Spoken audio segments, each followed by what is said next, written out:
big welcome back to the Forge Ahead show. Nearly forgot what the show was called then. It's a good start. And the dog starts barking straight away. I promise never to edit these things, so I'm just keeping it in. So welcome to the Forge Ahead show. We're on like episode 5 now, like who would have thought it? And this is sponsored by the amazing Dougie Stone Radio. They are freaking global. Good friend of mine, Mark Brimson, runs lots of different shows on there, so please do check out the links in the bio. And today, another amazing, amazing guest. Like, I'm seriously in awe of this lady. And I'm not just saying it because she's here. I've told her this lots of times before. We are first met when we were speaking on the same stage at Bath Theatre for the World Health Heroes. That's where our worlds collided, and they've just never uncollided since. And I love that. So Zoe does amazing things. I'm going to introduce her in a second, but I'm talking today to Zoe Thompson, another fantastic storyteller, somebody who's gone from adversity to excitement, and she's going to share a little bit of a story along the way and just have a little chat with her about lots of different stuff. The one thing I will say is that never get her to introduce you to the stage because she will always stitch you up. That's it. Ladies and gentlemen, Zoe Thompson. You love me, really. You're never going to have an introduction like it, though. This is true. Yeah, this is true, actually. I'll give you that. So where to start? Yeah, so we met back in 2015. It was quite a few years ago now, wasn't it? Yeah, geez. There was quite a few years ago. And so we met when I first shared my story in its entirety for the first time. So I was still employed back then. So I was still, I was working for the police. But the story that I was telling, which is probably a good way to start really, isn't it, was my journey from sort of going back to the days before my son was born, when I was married. And the short version of it is I wasn't well mentally or physically. I don't think it's quite what we would describe as mental health issues now, but certainly wasn't in a good place, sort of mental and emotional state. The marriage wasn't healthy in any way, shape or form. But as a result, I just completely lost confidence, self-worth, self-esteem, and lived how I would describe now sort of not in alignment with my values and what was important to me. My catalyst for change, because there always is one, and it's never the one that you think it would be. You know, it's never, looking back on it, you think, well, that would have been the reason, that would have been a good time to go. It was never that. But so in trying to think the years now, but the July 7th bombings, we lost a very, very close friend of the family. She was my sister's best friend in school, and it just really made me stop and think, and just, you know, Jenny was so young, so she was 2 years younger than me, but, you know, her life had been taken away from her, you know, completely unexpected in horrific circumstances. And it just made me stop and think actually, you know, it could happen at any time to any one of us. We don't know how long we've got, and is this really the life that I want to live? And as frightening as it was of making that decision and sort of making some changes, I knew I didn't want to stay where I was.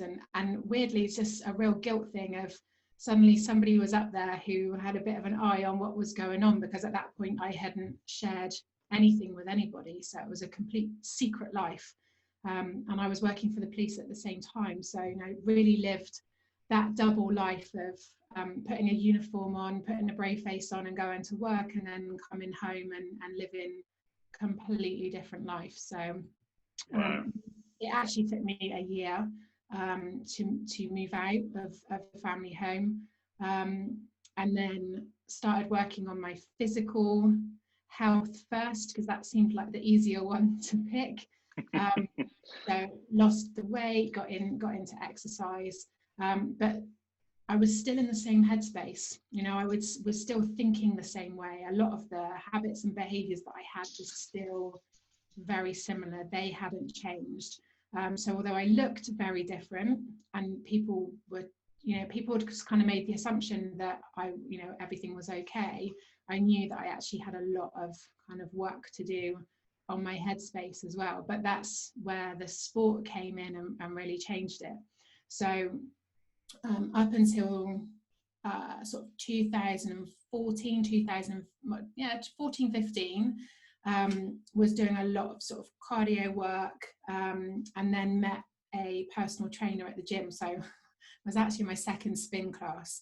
So there's that element of, and this is not uncommon with people who've lost weight, of you worry about putting the weight back on. So instead of eating less, and especially if you're like me and you love your food, you just exercise more to try and compensate it.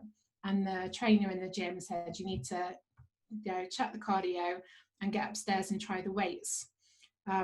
Long story short, and it's not actually as long as it feels, but it is, the long story short is that I found the sport of Strongwoman.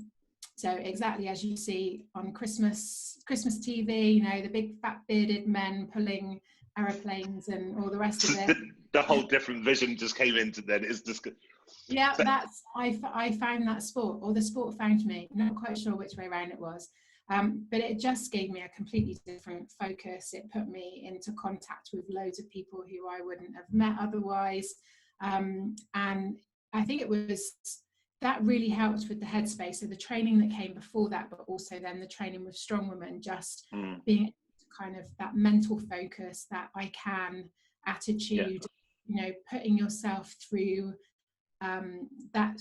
I think it's the mental strength, and I think that's, you know, what I touch upon when I talk, is that it's that resilience, determination and positivity that got me through those tough times. Tapping into those now are what has kind of really lifted me off. So, and it was more than I can, is you went past I can, so you nailed it, and you represented the country, is that right? Yeah, so, well, the highest level competition I did was Europe's, so which actually fell 12 months from the day of my first competition. So like, it was a really quick journey. My highest achievement in the sport, I came second at Britain's. So I've competed at England's, Britain's and Europe's. Europe's was a scary place to be. That's amazing. They do not, that is not a hobby for these women who travel around the world. It is not a hobby. Whereas, you know, I'm rocking up with, you know, the single parent that works full time and kind of fits this in as much as possible. Yeah. And as it should be, you know, when you're at that level in that sport, it should be a top priority. And I've actually seen the documentaries that's been made of you. I've got like a bona fide superstar right here on the screen. It's amazing. But it was interesting, and I hope you don't mind me saying this. I know that you've been hesitant to share parts of that, or actually the journey in its completion up until now. Just obviously we've had this conversation, but just explain to the people kind of listening and watching this, when do you decide what parts of your story you roll out? Because actually that's been a kind of process that I've had to learn over the years, and even now, depending on the format, if it's an enclosed room, I can roll certain things out, and it's still the truth, it's still authentic. But actually, how do you decide when to roll certain things out? I guess, as I get the main thing for me is that I share my story when there's purpose, when there's a reason to. Okay. Yeah. The reason for that is that it is in the past. It is, and obviously as time goes on, it gets further and further into the past. And I'm very adamant that this will not become part of my present. So I find that when you talk about it, even though it's in the past, you're bringing it into the present. And also, it's not. It's something that I have experienced, but it's not who I am. So again, there's that reason of, I tell it when there's a reason to, because I don't want people to look at me and make an assessment or judgment based on one chapter of 40 chapters. See, we weren't going to out the age thing. I was going to leave that to you. I was going to bear in mind we started this chat before we actually hit record, talking about grey hairs and things. It's really weird. Anyway, but that's really fascinating. There is a fine line, isn't there, between you owning your story and your story owning you. Yeah, and I'm always very careful when I tell the story that I only ever share the learnings and what happened. So the actual where I started, that for me doesn't need to be shared. People know what domestic abuse is. They know what domestic violence is. If you know, we've seen enough films and TV shows, we know what it looks like, we know what it is. Awareness now is much more that I don't need to share those experiences for people to understand. And actually, from my point of view, most people, you know, they want a human story, but they don't want to know that bit. They want to know what happened next. What did I do? What could they learn from that they can take away? But actually, most of the feedback that I get is it's that, well, if you can do that, then I feel like I can go and do this because yours was so much bigger. And it wasn't that much bigger. When you're in it, you're in it. Regardless of what you're in, it is still feels as big and as scary to you. It might not look big and scary to somebody else, but you're in it. So, you know, there is a problem with perspective, isn't there? There is a real, I mean, so Zoe does a lot of coaching work, and there is a real problem with perspective. And I see this as a speaker, that people will say, well, who am I to kind of get anxious and stressed about my stuff? If I nearly swore then, first time ever on the podcast, but no, I didn't. I saved myself. Who am I to get anxious about my stuff when actually this person's going through that much stuff? And I think there's a real problem that if we take that attitude, we never address anything within us, because actually something like that, it cannot be compared. If it causes you pain, if it causes you frustration, you've got every responsibility to sort that out. It's about how do you make people realize that they're good enough, especially when, I guess, people are addressing these things when they're coming from a position of low self-esteem, low self-confidence, low self-worth, and admitting that it's easier to stay in things like a toxic relationship than it is to do something about it, because it's a comfort zone. It's not a nice comfort zone, but it is, isn't it? So somebody was kind of, yeah, exactly. And I think if somebody, it becomes familiar to you, yeah, absolutely. Yeah.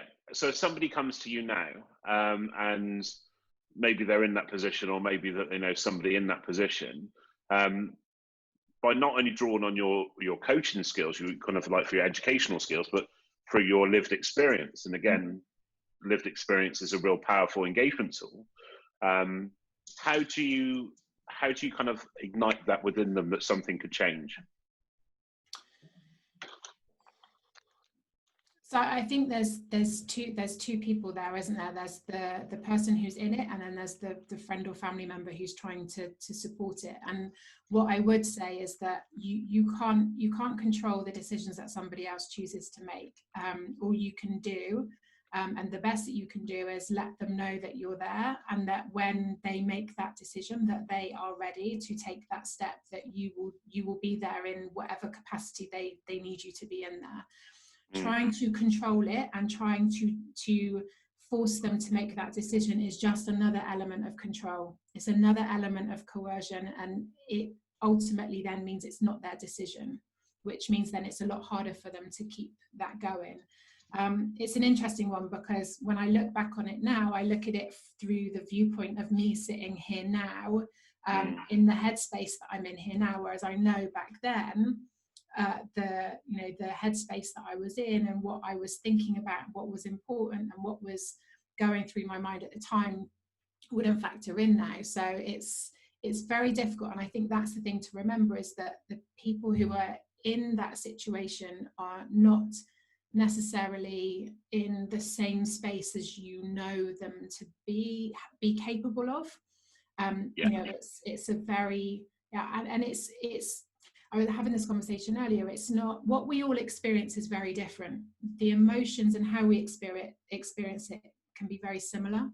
So, you know, you look at my experience and your experiences, the experience itself is very different, but likely the frustration, the feeling stuck, the emotions of fear of change, the emotions of, well, that seems more scary than staying here. All of these things tend to be very similar. So that's what, from a coaching perspective, that's, you're coaching the person, not the problem. So the problem itself becomes that secondary factor. So you work with the person, you help them to step out. When it's in your head and it's all whizzing round, somebody described it once like a typhoon that kind of sucks everything else in, and it's just very hard to separate everything. when you spend time with somebody and give them that space to slow it all down, bring it out of their head and in front of them, when it's here and not here, it feels much more manageable. And it really is just about getting that first step, and we'll worry about the next. We'll work out what the next step is once we've got that first step done. But I think that first step is the hardest. I still stand by that. That first step is the hardest, even though it needs to be such a small step. It is the hardest. But once you get that momentum, and I think that's probably what a lot of people take away from my story, is that, you know, that first step was a very small one, but ultimately that momentum of the steps that followed had a much bigger impact. So thank you so much for sharing that. It's not just your education, it's not just your experience. It's what about your kind of experiences within the police force? Does that add a different kind of depth, I guess, a different angle that you could bring to your clients? Yeah, I was a self-development trainer alongside the day job for the last couple of years that I was there. And then for the last couple of years, the job that I did was actually managing change in the organization. So helping people through, a corporate change rather than a personal change. But actually for the first sort of 10, 15 years I worked for the police, I was dealing with victims, witnesses, offenders, alleged offenders. So actually learning to read people, read the situation, that intuition that I now really kind of trust and tap into was probably always there, or certainly I was learning to use it. But I think most importantly, what I learned was reading body language, the difference between what's being said verbally, what's being said through body language, but also what's not said, and listening to what people aren't telling you as well as what they're telling you, and just learning to read people and understand people. So I think over the 20 years of, you know, working either with staff or with the public, I'm not sure there's any type of person that I didn't meet in one way or another. So that variety of contact with people was fantastic, and I loved every role I did and every minute of it, and every role that I had taught me something else, either about the world or just about me, really. So every time somebody enters like, oh, I specialize in body language today, I'm thinking like, okay, right, sit up. Best behavior. I'm good. I'm really good. Yeah. We're recording this during lockdown. To the second degree, we've got obviously the pandemic situation, coronavirus situation going on right now. And actually domestic abuse is something that's been flagged as a real kind of danger point. So thank you for sharing your experiences on that part of your journey, because I think actually we'll reach some people that need to hear that right now. Just that there is that hope of something better, and actually the first step to take. So thank you. So strong moments, strong police force, strong woman.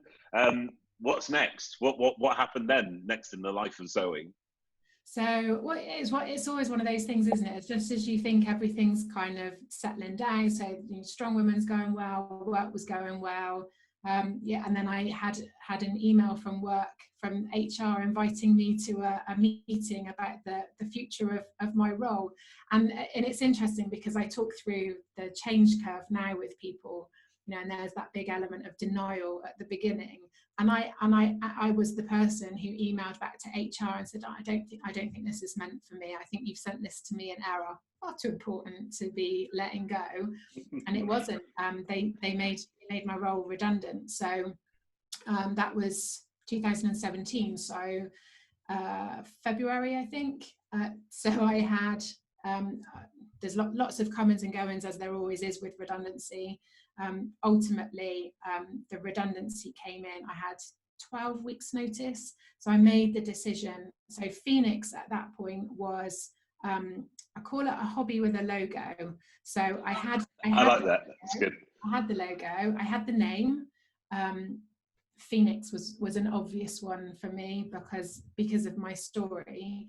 And just everything that it represents. So I had Phoenix, I think I had a Facebook page, probably with a couple of family members on it at that point, and I had been doing some training alongside, because that was always my intention, was to coach, self-development, train full time. So but in my head it was going to be this seamless transition of reducing my hours in work as I build an incredible fluid client list, and then I would just step from one to the other.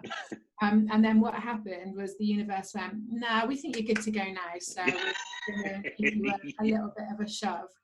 So I spent my 12 weeks notice period. So I had to stay. There was no gardening leave. So I spent 12 weeks with the work laptop and the phone on one side of the desk with nothing happening, because they'd literally just passed all of my work out. And then I sat and I watched webinars on how to run a business. I Googled, what do I need to register for? And literally just spent that 12 weeks trying to, I did a skill swap with somebody to build a website, a basic website. And August the 1st, 2017 was like, right, hit the button. My redundancy was at midnight and I launched the business the same day. So it was quite a nice reframe for me, because I'd been there 20 years. I'd never worked anybody else. Parents were in the job. I would describe that it was in my DNA. I really didn't know. It was a big, scary, and I didn't know anything about running a business. And the thing is, I'd spent 20 years never talking about what I did for a living.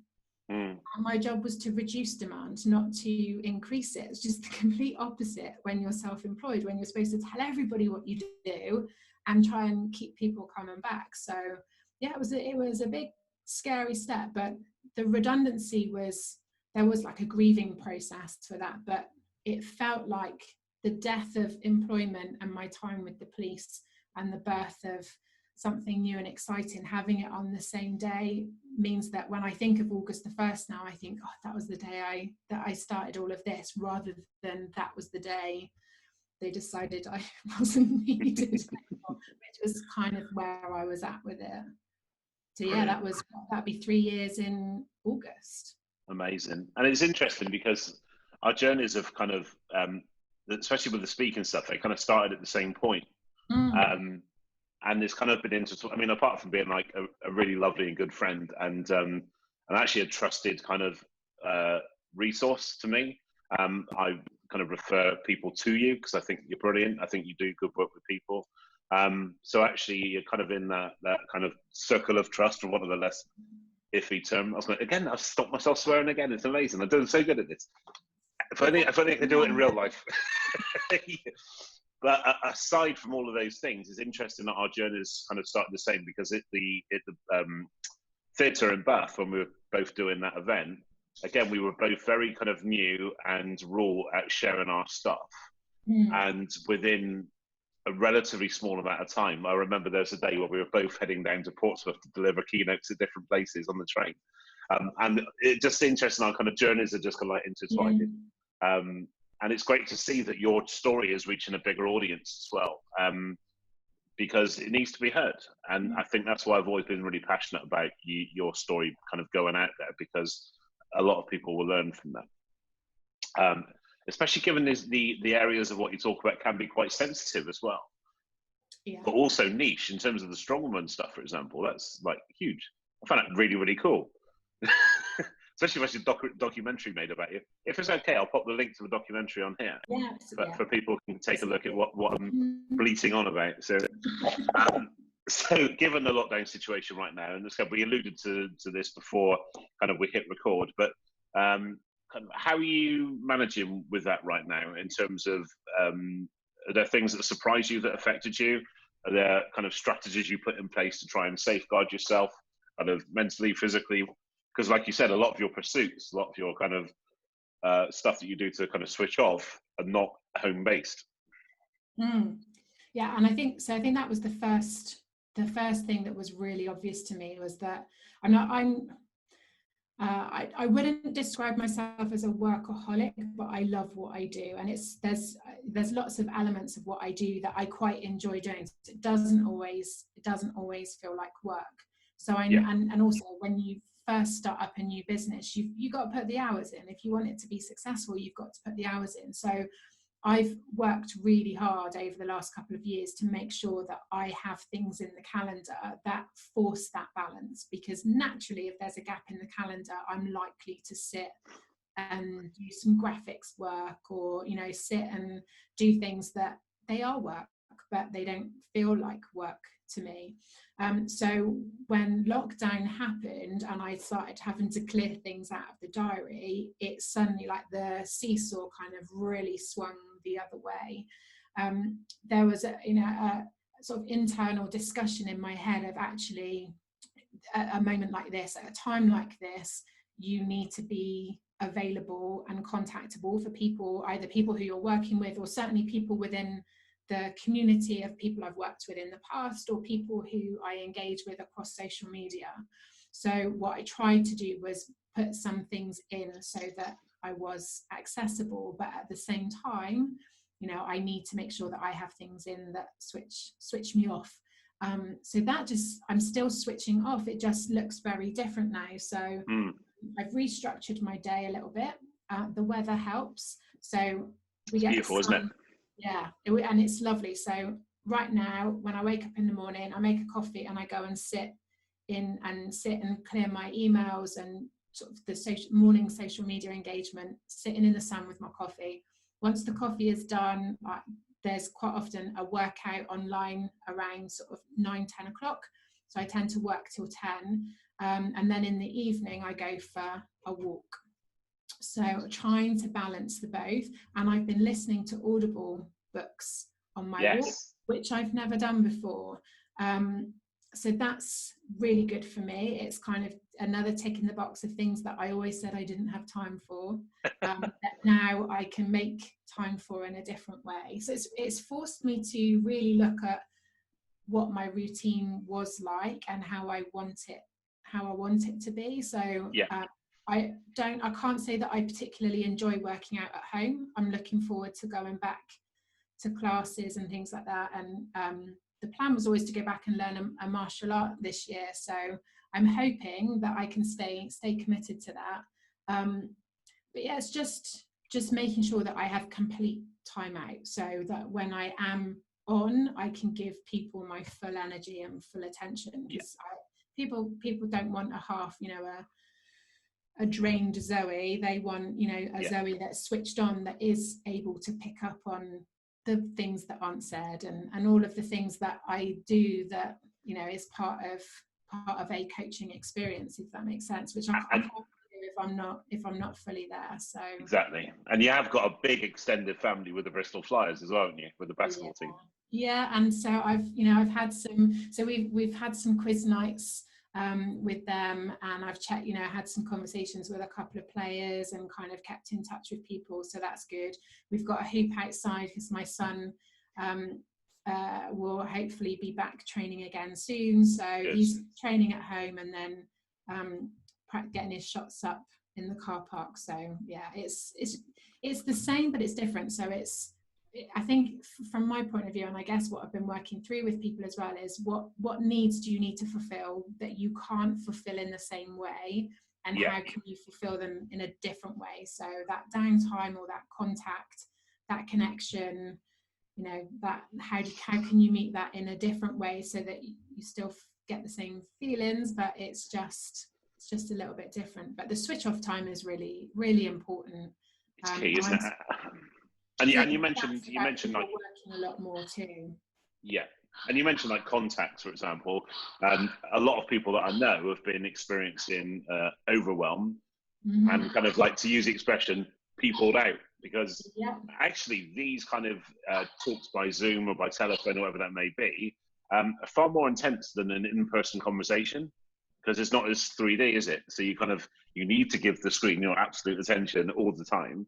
And if it's where your business is and your social life is, so yeah, I guess what I'm trying to say is, even though we're not really seeing a lot of people, we're still getting peopled out. How have you found things on that front?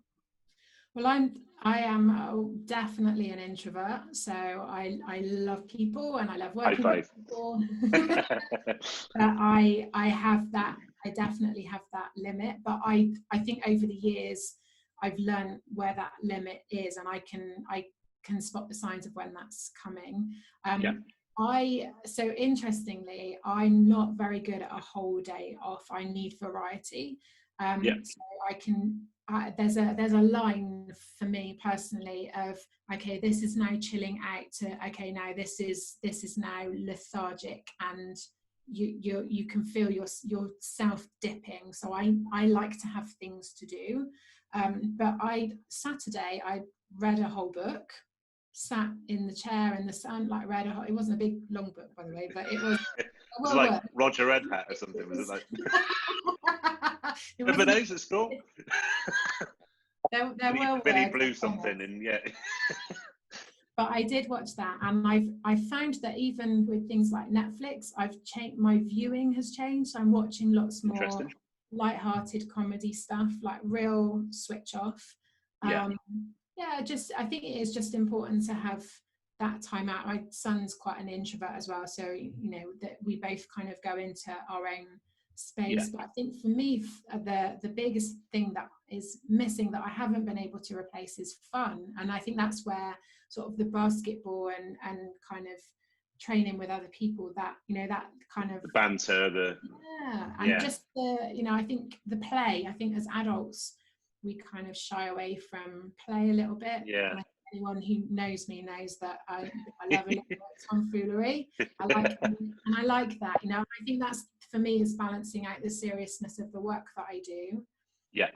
Although I do introduce the fun into coaching sessions, which is always... You do. I've seen you in action. I've spoken at your events as well, haven't I? So you do fantastic work. And actually, it's interesting you mentioned, there's a couple of things you touched on that I agree. I seem to be drawn more towards comedy at the minute because my concentration isn't on anything too heavy.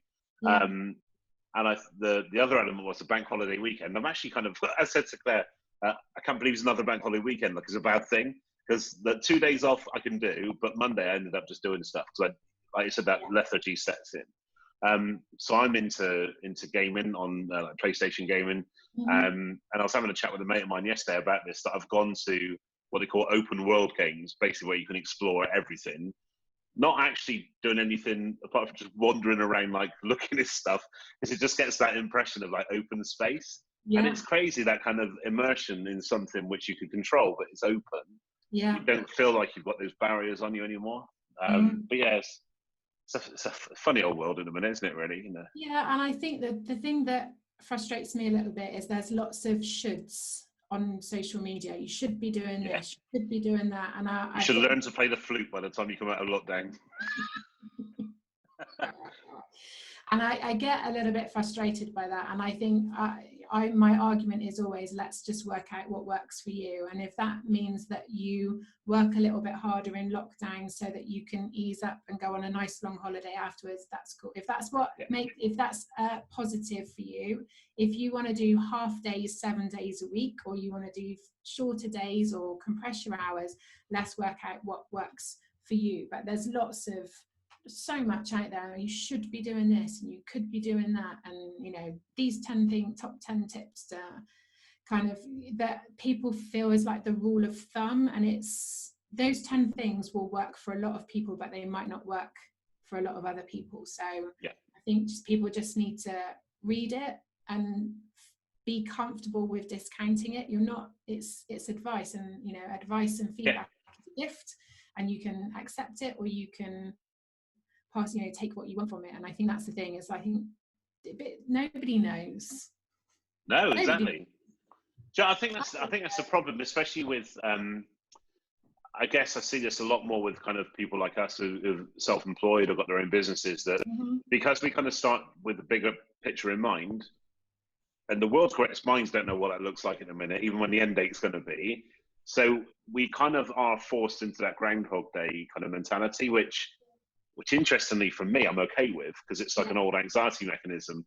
And that's interesting too. I'm not sure if you found, but people that have struggled with mental illness or mental health, a lot of them are coping a lot better with this because they have the mechanisms, the playbook to roll out straight away if they're not feeling life right now.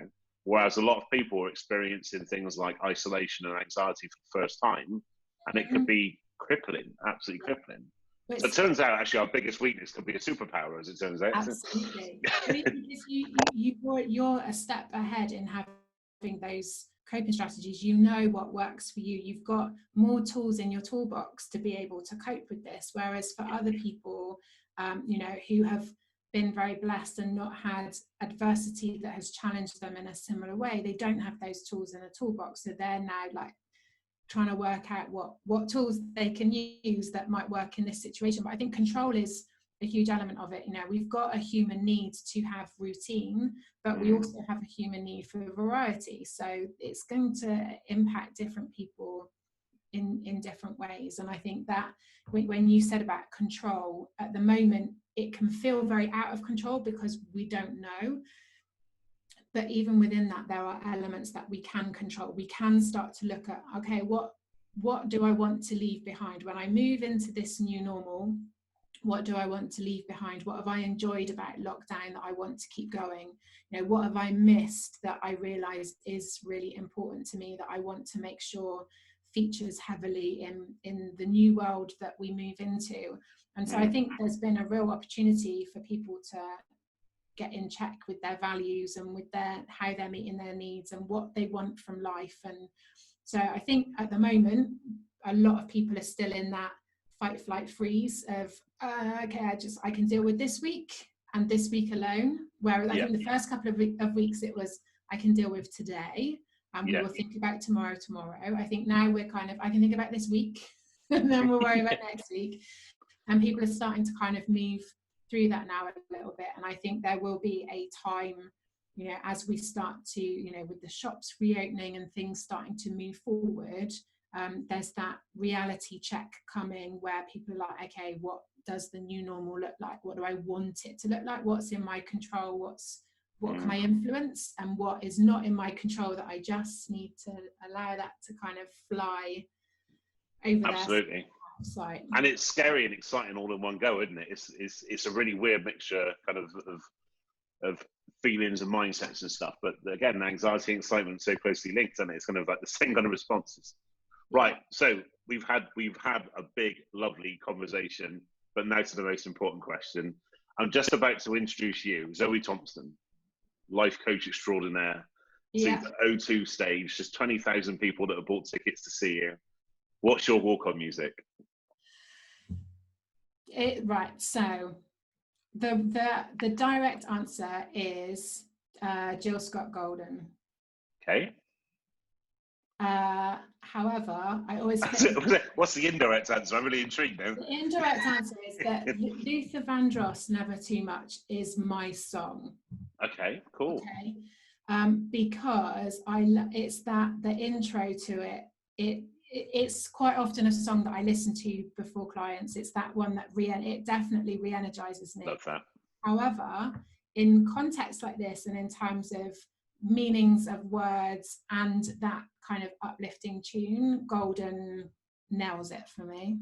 Brilliant. What a note to finish on. Thank you. So where can people find you?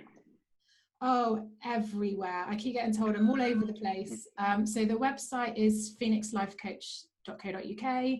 I'm on Facebook, Instagram, Twitter, and YouTube. Fantastic. And do check out her stuff. You have like cool things like apps and planners as well, haven't you? So it's not just coaching services. I've got a range of products as well. So you can work with me one-to-one. You can do an online 12-week live interactive program with me. I'm just in the process of finishing up a sort of digital program so that people really can work through it at their own pace. But yeah, planners, apps, little activity sheets. There should be, I'd like to think there's something there for everybody, but if you can find something if you can't find something there that you need, then get in touch, because I like to create stuff to help. So amazing. And links will be in the bio. Big round of applause for Zoe. Thank you. Absolutely amazing. I knew you were. It's so good to have you on here as well. So that's me, Nick Elston. Coming back to you next week on the Forge Ahead show for episode 6 with a Twitter celebrity. More will follow on this. So big thanks to Forge Ahead show for tuning in to us. Sponsored by Dougie Stone Radio. They are freaking global. My name is Nick Elston. I'm an inspirational speaker on the lived experience of mental health. You can check me out on nickelston.com. Again, big thanks to Zoe for being here today, and I look forward to seeing you guys next time. Take care. Bye-bye. Bye.